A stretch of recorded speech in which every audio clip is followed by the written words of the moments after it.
நிதி உதவி செய்ய வேண்டும் என்று கேட்டு விடைபெறுகின்றேன். நன்றி வணக்கம். Thank you. कुमारी कंगना राउत.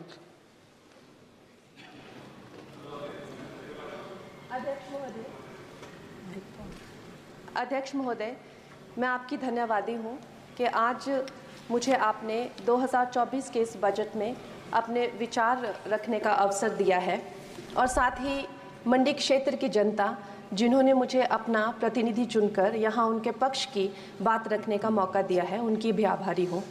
ये जगह मेरे लिए बहुत नई है, मैं एक नई सांसद हूँ, मगर मुझे इस बात का आभास है कि ये जो 18वीं लोकसभा है ये कोई सामान्य लोकसभा नहीं है. इस लोकसभा का जो चुनाव हुआ है उसमें हमारे जो शीर्ष नेतृत्व हैं, हमारे माननीय प्रधानमंत्री श्री नरेंद्र मोदी जी ने लगातार तीसरी बार प्रधानमंत्री बनकर पिछले 60 सालों का जो रिकॉर्ड तोड़ा है, उसके लिए हम सब उन्हें जो है वो हार्दिक बधाई देते हैं. साथ ही बधाई के पात्र हैं हम सब भारतीय जनता पार्टी के लोग जिन्हें ये सौभाग्य प्राप्त हुआ. और मैं ये भी मानती हूँ कि हमारे भारतवर्ष की जनता जिन्होंने एक स्थिर, सहज और सफल सरकार को चुना है और एक संकल्प को चुना है, वो भी बधाई के पात्र हैं. महोदय जी, हम सब जानते हैं कि आज से 10 साल पहले हमारे देश की अर्थव्यवस्था का क्या हाल था.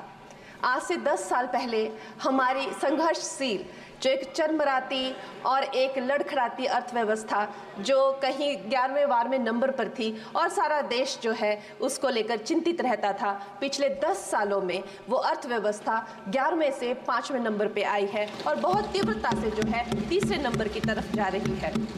ये जो 2024 का बजट है ये सब वर्गों को जो है वो शक्ति प्रदान करने वाला बजट है. इस बजट से जो है वो हमारी अर्थव्यवस्था को भी तीव्रता मिलेगी महोदय जी. और जो हमारा 2047 का जो संकल्प है कि विकसित भारत का जो संकल्प है, हम प्रथम इकोनॉमी बनेंगे, वो भी इस बजट से हम पूरी उम्मीद है एक कदम हम उस संकल्प के जो है वो करीब जाएंगे. महोदय जी, पिछले साल हमारे हिमाचल प्रदेश में एक बहुत बड़ा प्राकृतिक संकट आया, एक बहुत बड़ी बाढ़ आई जिससे ना जाने कितने जन, धन, पशु, ज़मीन की हमारे लोगों को जो है वो हानि हो गई. लेकिन दुख की बात यह है कि अभी भी हमारा हिमाचल प्रदेश जो है उस त्रासदी के प्रभाव से जो है उसके प्रभाव से, उसकी हानि से बाहर नहीं आ पा रहा है. और उसका जो मूल कारण है वो है वहाँ की जो कांग्रेस की सरकार है, उनका जो लापरवाही है और उनकी जो भ्रष्टाचार नीतियां हैं. आज भी हमारे लोग जो हैं उस बाढ़ के प्रभाव से जो पीड़ित हैं. मैं आदरणीय और माननीय हमारी जो वित्त मंत्री हैं श्रीमती सीतारमण जी का मैं आभार व्यक्त करती हूं कि उन्होंने हमारी हिमाचल की जनता के लिए जो है एक स्पेशल रिलीफ फंड की जो घोषणा की है. हम सब हिमाचल वासियों की तरफ से हम आपका अभिनंदन करते हैं और हम आपका आभार प्रकट करते हैं. महोदय जी, मुझे ये जान के और आपको बताकर इस बात की खुशी भी होती है और खेद भी होता है कि जितना काम पिछले 10 वर्षों में हमारी भारतीय जनता पार्टी ने हिमाचल प्रदेश में किया है वो उतना काम हमारे आज़ादी के बाद 60 सालों में भी हिमाचल प्रदेश में नहीं हुआ था. आप सब हिमाचल जाते रहे होंगे. Varsha, it is her maiden speech. आप सब Himachal, Varsha, it is her maiden speech, kindly. आप सब हिमाचल जाते रहे होंगे और आप सब ने देखा होगा कि वहाँ पर जो है आज से आज़ादी के 60 साल तक सिर्फ कुछ रोड्स बने थे और वो भी हमारे माननीय जो पूर्व प्रधानमंत्री अटल बिहारी जी रहे हैं, उन्होंने अपने कार्यकाल में जो है वो ग्रामीण प्रधानमंत्री सड़क योजना के अंतर्गत वो रोड बनाए थे. लेकिन पिछले 10 वर्षों में प्रधानमंत्री नरेंद्र मोदी जी की सरकार ने हमारे क्षेत्र को जो है एम्स, IIIT, IIM जैसे वैश्विक स्तर के जो है वो संस्थान दिए हैं और वंदे भारत जैसी ट्रेन को हमारे हिमाचल में पहुंचाया है.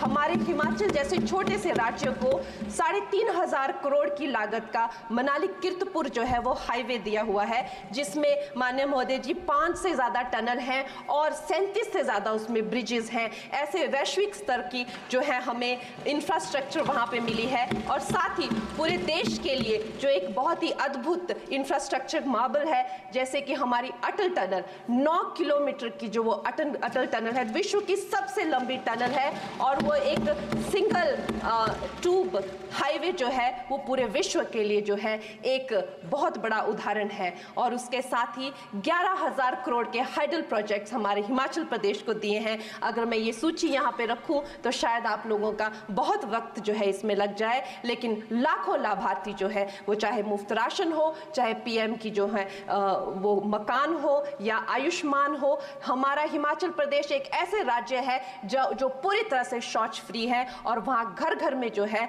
वो गैस चूल्हे का कनेक्शन लगा है। एक भी माता, एक भी बहन गैस चूल्हे के कनेक्शन के बिना नहीं है। और मेरा ये जो सौभाग्य है 18वीं लोकसभा में, महोदय जी, मेरा ये सौभाग्य है कि जब मैं यहाँ पे आई थी तब महिला आरक्षण बिल जो राजनीति में महिलाओं को जो है 33% आरक्षण देता है, वो बिल भी पारित हुआ था। तो मेरे लिए बड़ी ही ये सौभाग्यशाली जो है 18वीं जो लोकसभा है।